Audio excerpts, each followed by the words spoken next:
and my grandfather, Richard J. O'Connor. We will always love and miss you.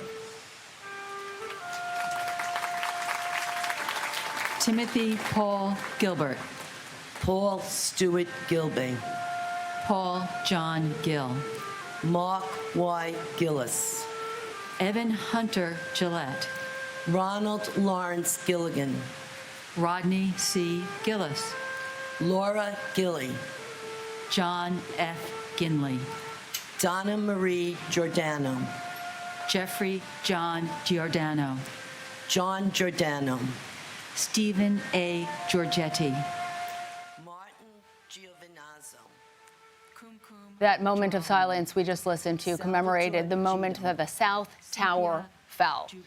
Hello, everyone. I'm Lana Zak, in today for Vladimir Duthiers. It is September 11th, and we will have the top stories in just a few moments. But we start, of course, in New York City. That ceremony remembering the victims of the nation's worst terror attacks taking place in Lower Manhattan. This is coverage from CBS News New York. Let's listen in. William Robert Gottschalk. Michael Gallo Aramella. Brian F. Goldberg. Jeffrey G. Goldflam. Michelle Goldstein. Monica Goldstein. Stephen Ian Goldstein. Ronald F. Galinsky. Andrew H. Gulkin. Dennis James Gomes. Enrique Antonio Gomez. Jose Benvenido Gomez. Manuel Gomez Jr. And my husband, Peter Mutos. Thank you to all who keep us safe in the armed forces. And in remembrance of my husband's deceased father, Colonel Gus Mutos, survived by his wife, Lieutenant Colonel Lynette Mutos.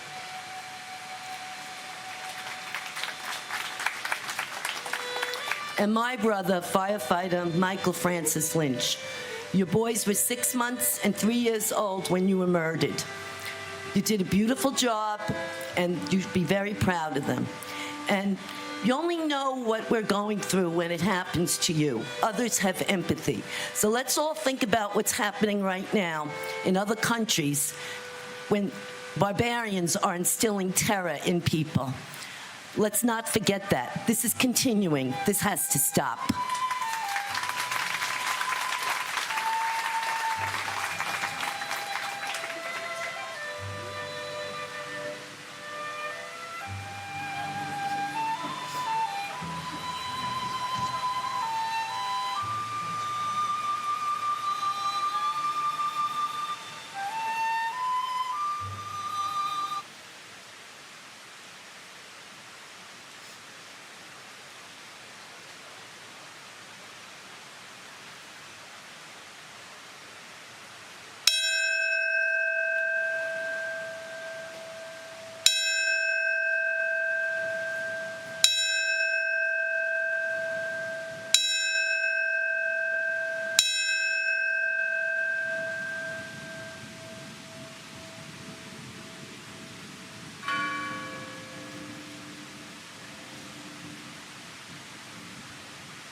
Wilder Alfredo Gomez.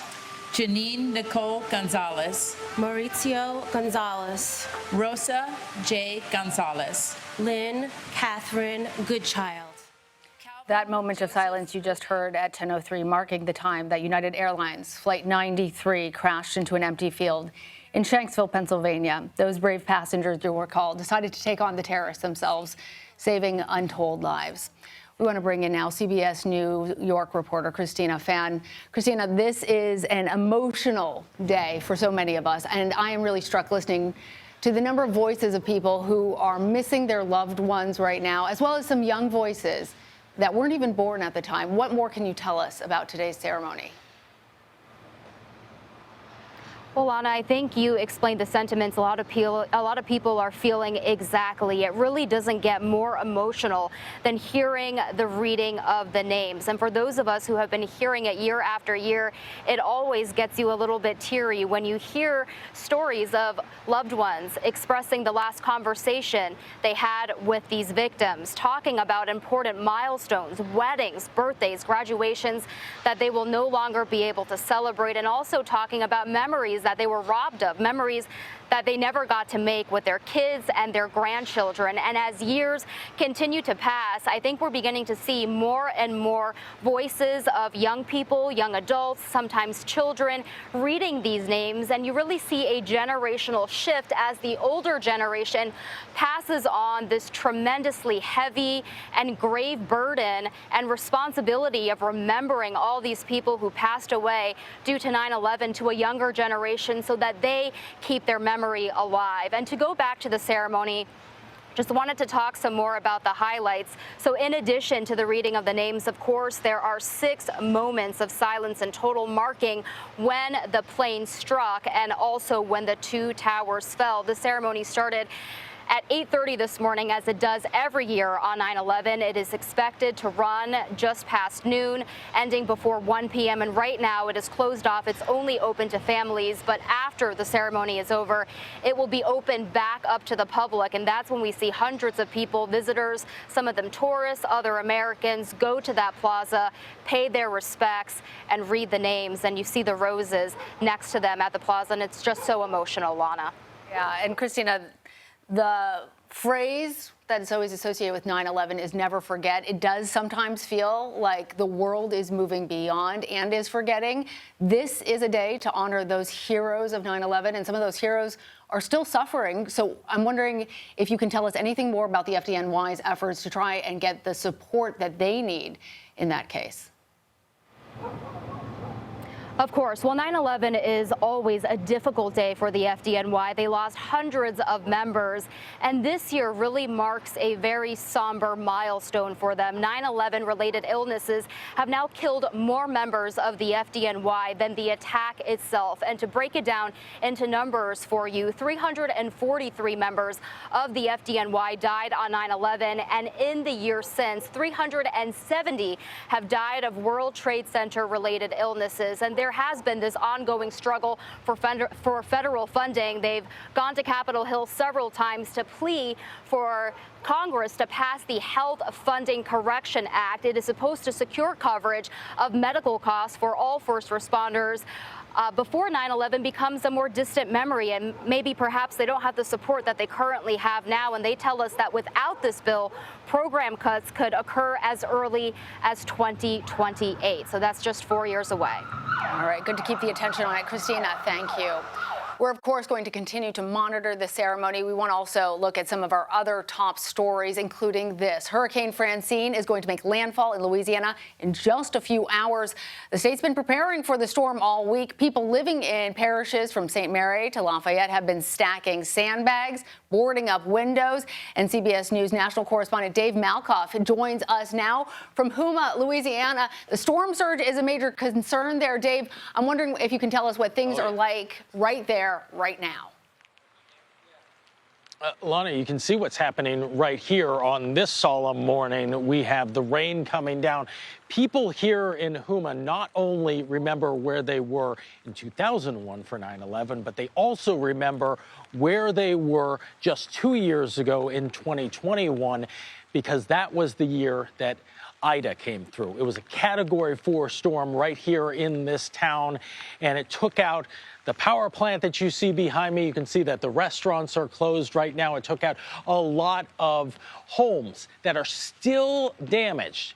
3 years later, you can see homes that have these blue tarps on the roof. There are buildings that are still under construction from the storm that came through in 2021.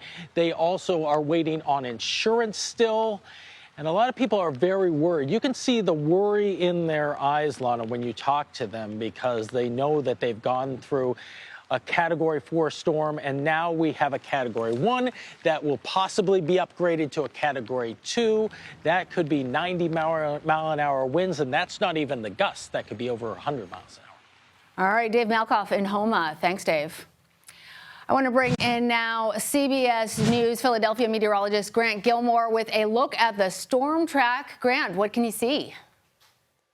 Good morning, Lana. Yeah, starting off looking at conditions deteriorating along the Louisiana coast this morning. Still a Category 1 hurricane, but strengthening, as Dave was just talking about, as that heavy rainfall begins to move inland over Louisiana. It's a good 130 miles from making landfall, so we're expecting that landfall to occur later on this afternoon into this evening. But looking at some of the wind speeds across the area, actually looking into a wind gust at a buoy right near the center of Francine. Wind gusts at 97 miles per hour. Again, those conditions deteriorate inland as we go throughout the day. Several threats with this storm. The immediate concern is going to be surge, but the ongoing threat is going to be rainfall. 8 to 10 inches, with some places potentially picking up nearly a foot of rainfall as we head through the next several days. As Francine moves inland today, a tornado risk will build, especially along the coast from Louisiana over to the panhandle of Florida today. Here is the latest track. We will get a new update from the Hurricane Center at 11 o'clock, but I don't expect much change. Expecting it to become a Cat 2 hurricane almost right up to landfall later this afternoon into this evening.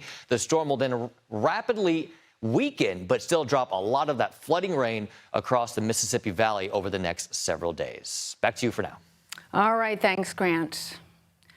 Well, Vice President Kamala Harris is calling for round 2 after she and former President Donald Trump faced off in their first presidential debate, and political experts, well, they said that Harris really commanded the stage, using her prosecutorial experience to get under the former president's skin. The two really disagreed on many of the nation's top issues as they tried to win over those few remaining undecided voters. But what I did is something for 52 years. They've been trying to get Roe v. Wade into the states. I absolutely support reinstating the protections of Roe v. Wade.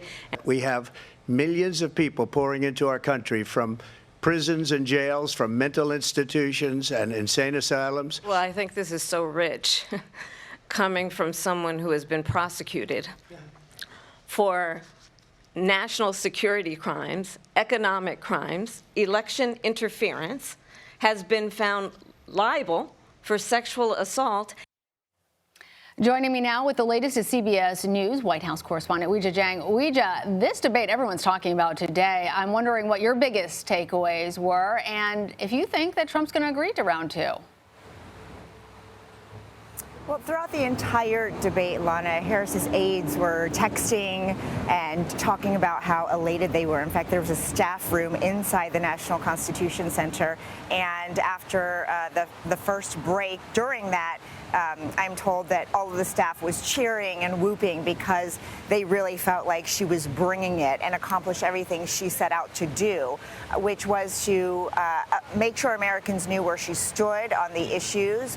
They said that she wanted to share some of her personal story and really go after Trump. There was a concern that she wouldn't be able to do that because his mic would be muted if it wasn't his turn to talk. But obviously we saw that she did bring him to task. And one of the strategies heading into the debate was to rattle him and to try to provoke him because they wanted him to, reveal who he was to the American public in their words. And I think when you go back and look, there were so many different moments, Lana, where he clearly was shaken.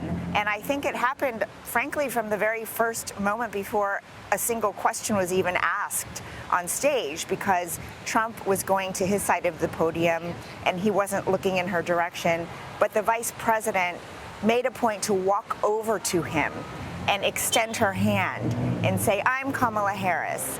And they had never met in person before.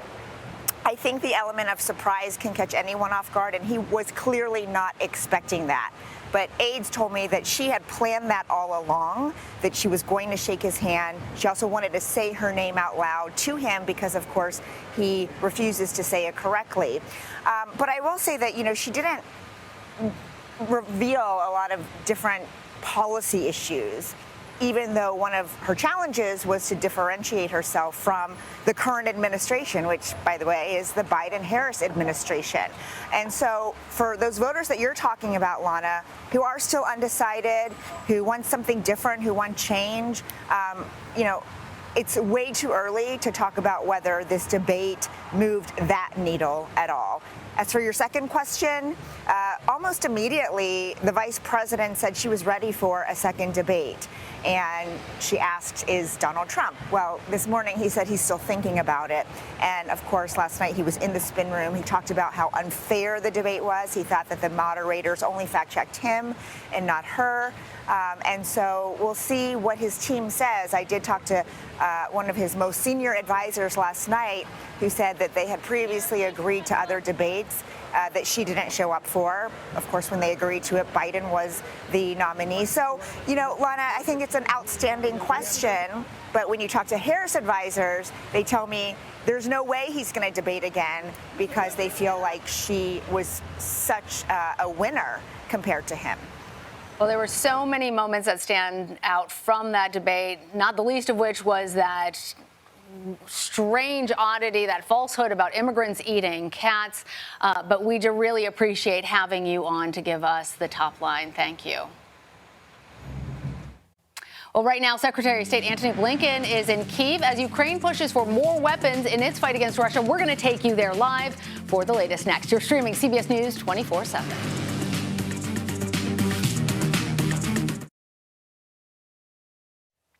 U.S. Secretary of State Antony Blinken arrived in Kyiv today alongside UK Foreign Secretary Dave Lammy. The two met with Ukraine's foreign minister ahead of expected talks with Ukrainian President Volodymyr Zelensky. I want to bring in now CBS News intelligence and national security reporter Olivia Gazis for more on the trip. So, Olivia, what are we expecting out of these talks with Zelensky, and what are the major needs right now for Ukrainian forces? Sure, Lana. Well, that's exactly what these talks are designed to be, which is to be an in-person, high-level discussion here in Kyiv at what officials have said is a critical moment for Ukraine. UK Foreign Minister David Lammy and Secretary of State Antony Blinken are here to hear directly from Ukrainian officials about their needs, especially as the fall fighting season gets underway and as Russia intensifies its attacks on civilians and critical infrastructure. The Ukrainians have made no secret of their latest desire, which is to be able to use Western-provided weapons to strike deeply into Russia, targets inside their territory. But it's also an exchange. U.S. officials are going to be asking questions about Ukraine's strategy overall, especially the rationale for invading Russian territory and occupying the region of Kursk, where arguably some officials have said could be having a psychological effect on Russian President Vladimir Putin and on the Russian population, and sort of make for a bargaining trip in Ukraine's favor. All of the stakes have been heightened by the news yesterday. Secretary Blinken confirming, of course, that Iran has sent short-range ballistic missiles to the Russians, which will provide them with more flexibility to use their own longer-range missiles to strike targets deeper in Ukraine. The secretary yesterday said that the U.S. had not ruled out giving that permission, and President Biden, of course, said that it's something that they're working on. And Olivia, I want to follow up on your point about Putin, because the Kremlin says that they're going to respond appropriately if the U.S. lifts its restrictions on Ukraine using American-supplied missiles to strike Russia. What's the latest that you can tell us on what that actually means? Well, sure. We've heard these kinds of threats from the Russians before, but it's precisely why American officials have been so wary and careful about making this calculus.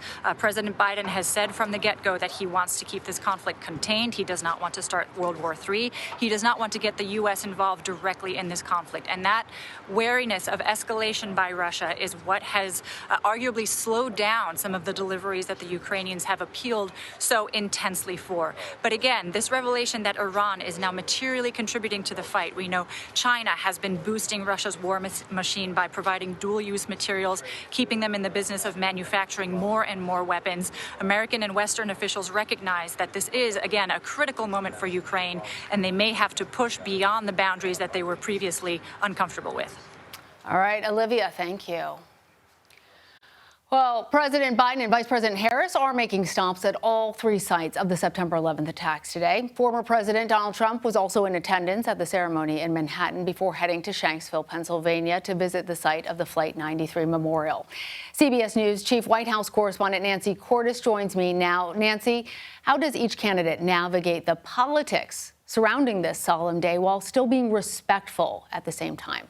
Hey, Lana, great to be with you. Yeah, first of all, such an amazing tableau that you put up there of the current president, the vice president, standing right there with former President Trump and his running mate, J.D. Vance. We did see Vice President Harris shake Trump's hand, exchange a few pleasantries down there at Ground Zero, only the second time that they have met in person. Normally, the day after a debate, you'd have the candidates trying to capitalize on any momentum that they feel they got the night before coming out of the debate. They'd be barnstorming battleground states. Obviously, all that is being set aside today to focus on this solemn anniversary. So they're down at Ground Zero. They're going to be at Shanksville, Pennsylvania for that memorial service, and then they'll go, at least some of them will go to the Pentagon, and the campaigning can resume tomorrow.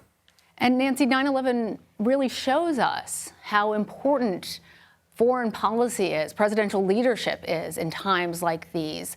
What did we hear from the two presidential candidates about how they intend to work with foreign leaders? Well, from Harris last night, you heard again and again her making the case that Donald Trump is not respected by U.S. allies. She said they're laughing at him. And she said that dictators don't respect him. They think they can use him. In fact, at one point, she even said that Vladimir Putin thinks he can eat you for lunch. And she said that directly to Donald Trump, making the case that America would be less safe if Donald Trump were once again at the helm. For his part, Trump made the argument that were he president the last 4 years, that Putin would not have dared to invade Ukraine. He said that somehow the Middle East conflict never would have happened. He argued that he could fix the situation in Ukraine in a day, never exactly explaining how he would do that. And at one point, he even claimed that Harris herself had met with Vladimir Putin, which she and the moderators then fact-checked and said she hadn't. Yeah, and Nancy, one other thing that came up during the debate was about the Taliban, and Harris said that he had that the former president, in his time in office, had actually disgraced Camp David.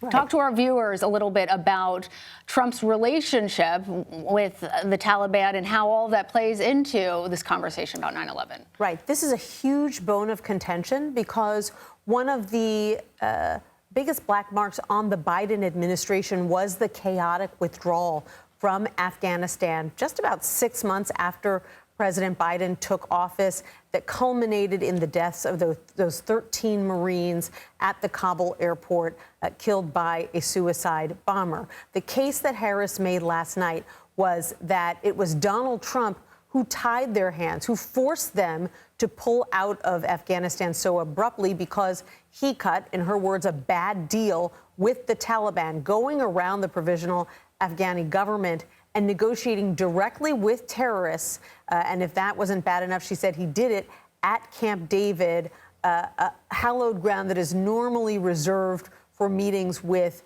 the biggest U.S. allies in the world. So there again, it fed into a larger narrative of the case that she was trying to make, that even though he proclaims that he's a great deal maker, that actually when he was president, the deals he cut were not that great. And Nancy, really quickly, how important will foreign policy be in voters' minds as they head to the polls or fill out those absentee ballots? I think it'll be important, but our polling shows consistently that the issues that are on their minds the most are the economy, inflation, and particularly when you talk to Democrats, abortion. Those are the issues that consistently rank at the top. And so that's what you heard them focus on the most last night. All right, Nancy Cordes. Thanks, Nancy. We're going to take you back over to CBS News New York's coverage of the September 11th ceremony in Lower Manhattan. We're coming up on another major moment of silence. 10:28 marks when the North Tower fell. Ann C. Judge, Father Michael F. Judge, Paul Williams Juergens, Thomas Edward Juergens, Shashikiran Lakshmikanta Kadabba, Gavharoy Kamardanova, Sherry Candle, and my uncle, firefighter John G. Chipora, Engine 219. Uncle John, while I do not remember the 9 months I had with you. Your accomplishments and personality have always been a constant in my life.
When I see Boy Scouts, Marines, police officers, or firefighters. We'll be right back.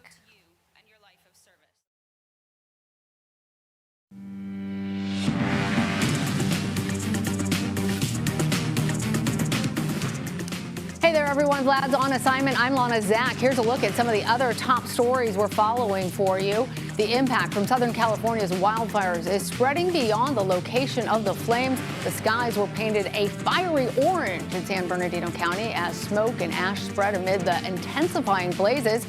We'll have much more on the latest effort to contain the wildfires coming up. And in Missouri, voters will be able to vote on an amendment to protect abortion rights in the state during the upcoming general election. Missouri Supreme Court ruled that the abortion rights measure will stay on the ballot after several anti-abortion rights activists filed a lawsuit last month to try and keep it off. The amendment would ensure the right to an abortion in the state's constitution and undo Missouri's near total ban if it passes. And over on the East Coast, a massive fire ripped through a strip mall in Lynnfield, Massachusetts overnight. That's located just north of Boston. The fire chief says most of the businesses will likely be a total loss. The blaze spread quickly through the old building and multiple crews responded to put it out. It's not known yet what sparked the fire, but the good news is that no injuries were reported. Hurricane Francine is gaining momentum as it slowly moves into Louisiana's coast. Many in the southern portions of the state are really getting ready for impact right now. Homeowners are stacking up free sandbags to try and protect their properties from the expected flooding.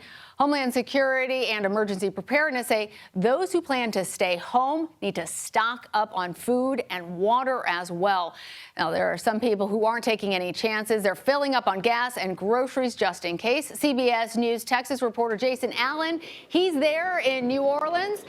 There in Louisiana, he's getting ahead of the storm, barreling towards southern Texas. So, Jason, the weather experts are calling this Louisiana storm. What's it like in New Orleans right now?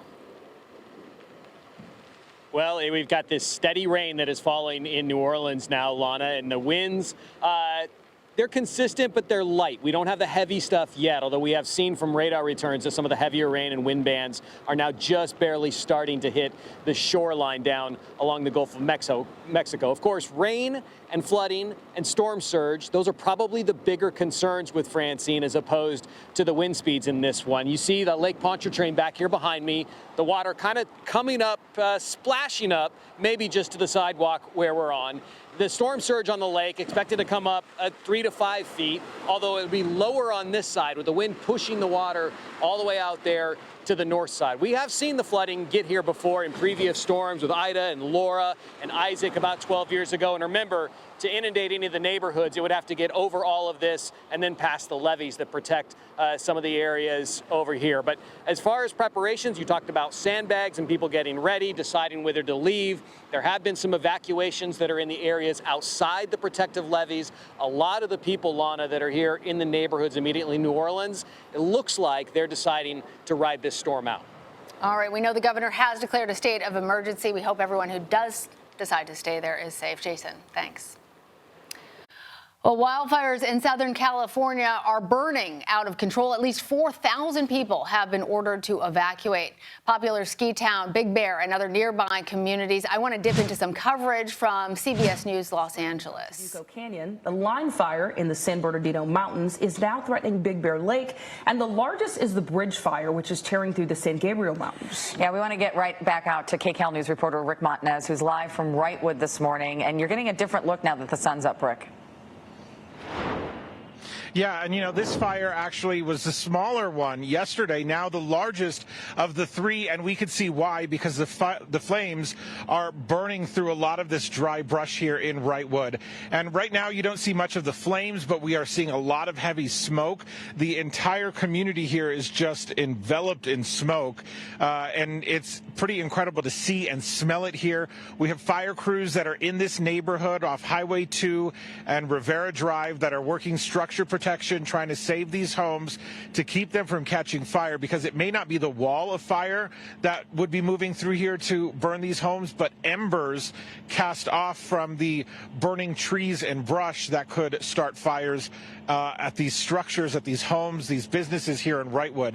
So we also have video to show you overnight what it looked like. I mean, they were dealing with some pretty wild fire activity, some very big flames, and that at the time we were seeing walls of fire that were charging through right into Wrightwood. So a lot of neighbors were rushing to get themselves out of here. They were really concerned with safety. Firefighters, sheriff's deputies were able to help people. And this is from communities all over the footprint for the bridge fire, which we know started in the foothills behind Glendora, burned through the Mount Baldy area, and then made its way all the way here on the San Bernardino County side into Wrightwood. And this morning, they're worried about what could happen if the winds pick up. We are looking at some less hot temperatures than what we've been dealing with for the past few days. However, we still have an established fire with very dry fuel and just a little less of breeze. We can see the ember cast right now, and those embers land here in the community. It still presents a very real threat despite the ease in the temperatures. So these firefighters say their number one priority is, at this moment, is protecting these homes. You see those firefighters there standing at the ready, watching to see what the flames do. If they start moving toward these homes, they're ready to try and protect those homes and keep them safe. So they are, of course, putting themselves in harm's way. Last night, the priority was people's safety, getting them out of town. They were able to successfully do that. Now they're on structure protection. Later today, they're hoping they can start doing damage assessments where they will go through and see which homes were touched by the fire, which ones caught fire, were either damaged or destroyed, and how many there are. We understand there may be a handful of homes that were impacted by the fire, whether they were damaged or destroyed. But again, we're waiting for the assessment teams to go in and see what that looks like. This, as fire crews, of course, prepare. Oh, we've been watching CBS News Los Angeles' coverage of those wildfires burning out of California. We'll continue to follow the developments throughout the day and bring you any updates. Feels like a good time to bring in CBS News Philadelphia meteorologist Grant Gilmore with another look at the national forecast. Grant, how's the weather looking for us? Lana, we'll talk about out west here in just a bit, but all eyes, at least in the eastern half of the United States, on the Gulf of Mexico as Hurricane Francine begins to bear down on the Louisiana coast. In fact, most of the central Gulf Coast seeing some impacts already this morning as Hurricane Francine continues to track to the north. But once it moves inland, concerns for flooding are going to move all the way through the Mississippi Valley as we go through a good portion of the second half of the week into the weekend. Let me show you the latest on Francine right now, because it is still beginning to strengthen, even though it's beginning to encounter some wind shear. Wind speeds are right around 90 miles per hour. The center of the storm is about 100 miles south of the Louisiana coast. But you can see some of those rain bands are already beginning to inundate portions of southern Louisiana this morning. This report right here, sustained winds of 76 miles per hour, gusts to 94, are down from just moments ago. We had wind gusts in excess of 100 miles per hour, sustained winds in excess of 80 miles per hour. So certainly experiencing strong Category 1, if not close to Category 2 winds actually observed out in the Gulf of Mexico. Now, all of that wind is going to push the water in the Gulf of Mexico onto usually dry ground. That's the storm surge. 5 to 10 foot storm surge expected across portions of the Louisiana coast. Now, then there's the tornado risk in addition to those strong wind speeds. Tornadoes are going to be relatively brief, but we could see several tornadoes pop up as those rain bands move inland from Louisiana all the way into the panhandle of Florida throughout the day today. I want to show you the latest forecast track from the Hurricane Center because we are still expecting it to briefly become a Category 2 hurricane right up to landfall, and then it will weaken quickly as it goes inland. Now, that's when it brings that very heavy rainfall where some places could pick up upwards to a foot of rainfall. Lana, that's the big concern as we go through the next several days, not just along the coast, but far north into the Mississippi Valley as well. Some places could see up to a foot of rainfall. It's crazy. Of course, out west, watching the fire, the breezy and dry conditions continue over the next couple of days. Back to you. It always seems like it's not where it's supposed to be. All right, Grant, thank you so much. Yeah. Well, we have been talking a lot about the election, but what happens right after the election? That's the question that Capitol Hill is discussing right now. The House Administration Committee is holding a hearing about certification concerns on the upcoming election. Joining me now with more is CBS News congressional correspondent Scott McFarland. So, Scott, several secretaries of state are currently testifying about the confidence in the election certification process. What are you expecting out of this hearing? It really indicates what's ahead here, Lana. There's a political messiness, even to the staging and operations of elections. It's going to be our reality over the next couple of months. Michigan's Secretary of State, Jocelyn Benson, just testified to this House panel. Because of the baseless claims about the 2020 election and ongoing baseless conspiracy theories about elections, she, her clerks, and her staff in election offices statewide are dealing with, quote, omnipresent anxiety and fears and threats. All of this is discouraging people from potentially serving to administer elections, could impact who shows up to work the polls on election day.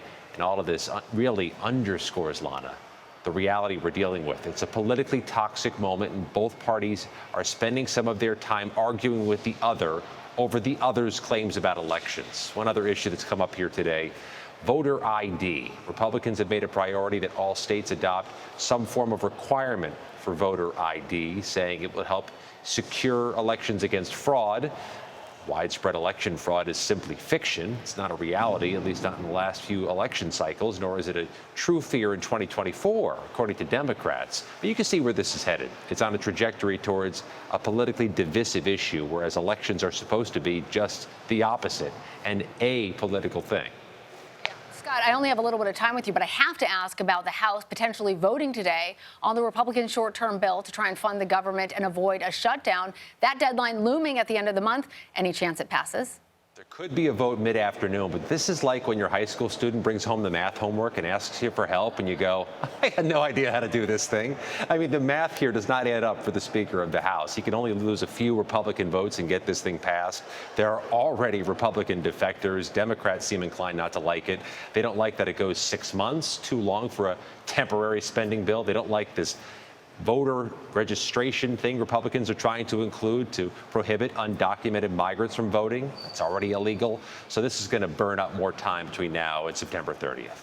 They had the assignment all semester. It's due now in an hour. All right, Scott, thanks so much.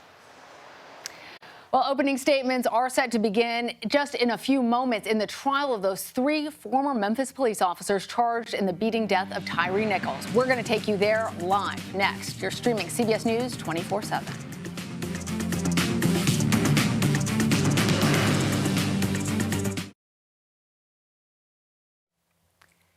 Well, new data released this morning shows inflation is slowing in the U.S. Some good news. The consumer price index rose 0.2% in August and is up 2.5% from a year ago. Gas is down more than 10% from where it was this time last year. The index for shelter, how much we pay for where we live, however, remains high. It rose 0.5% last month, and that data all comes ahead of a crucial meeting next week where the Federal Reserve is expected to cut interest rates. The Dow is currently down around 700 points. Opening statements are about to begin in the trial for the 3 Memphis officers charged in the death of Tyre Nichols. They each pleaded not guilty to charges of depriving Nichols of his civil rights through excessive force and failing to intervene.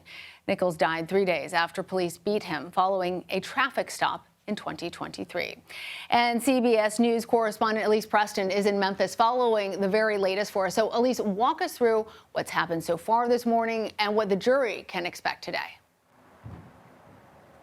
Well, so far, Lana, the judge has just been taking last-minute requests. They've been working out just mundane court items, but we are expected to hear those opening statements momentarily. We'll hear from prosecutors, and then we'll hear from defendants, the attorneys for each of those 3 defendants. Now, as you mentioned, this first happened January of 2023 when that brutal beating of Tyre Nichols was actually caught on several cameras here in Memphis when he was pulled over for what officers at the time described as a traffic stop. And prosecutors, federal prosecutors, say that those officers violated Tyre Nichols' civil rights and then conspired to cover up their actions. Now, keep in mind those officers were arrested and charged pretty quickly after the beating happened on January 7th. Tyre Nichols died January 10th.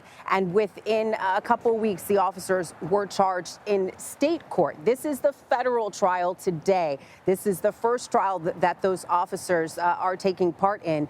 2 other officers have already pleaded guilty. We actually just saw one of those officers walk into the courtroom, Emmett Martin. He pleaded guilty last month. All right, Elise, thank you. Well, we want to take you now over to New York City, where Donald Trump made an appearance at a fire station. You see him right there. We'll be right back.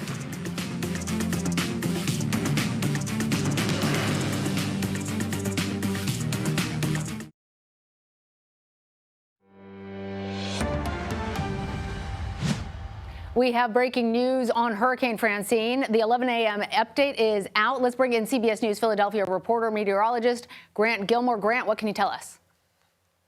All right, so no real big changes. I mean, it's kind of forecasted as expected, maybe some slight strengthening before landfall, but really the impacts are going to be the same. Still a 90-mile-per-hour Category 1 hurricane. It's picked up forward speed a little bit, moving to the northeast at 13 miles per hour. The latest forecast track from the Hurricane Center has it coming ashore as a Category 1. That may change. I mean, just a slight increase in wind speeds up to 96 miles per hour would make it a Category 2. Still, surges the initial threat, heavy rainfall, winds, tornadoes, all a threat along the Gulf states. But as you get farther inland, heavy rainfall and flooding will be a major concern over the next several days, really going into the weekend. Meanwhile, we have critical fire conditions back into the Intermountain West into the Great Basin. Really watching those conditions today. Wind gusts up around 30 miles per hour, and those dry fuels could fuel or spark more fires today. You see those very warm conditions, Phoenix at 108, but those warm temperatures swelling all the way into the northern Midwestern states, up into places like Minneapolis, approaching the middle 80s this afternoon. Cold, almost late fall-like, even winter weather, Lana. Snow falling expected in the western part of Montana today. All right, Grant, thanks so much. We are, of course, going to follow the forecast, but we want to leave you with more of the September 11th ceremony in Lower Manhattan. It's a difficult day for many people. Be kind to one another. Margiata.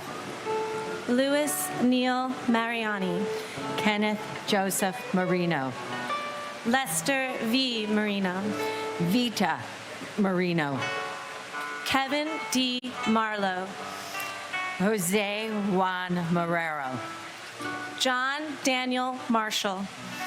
Shelley A. Marshall. James Martello. Michael A. Marty. Karen Ann Martin. Peter C. Martin. Teresa M. Martin. William J. Martin, Jr. Brian E.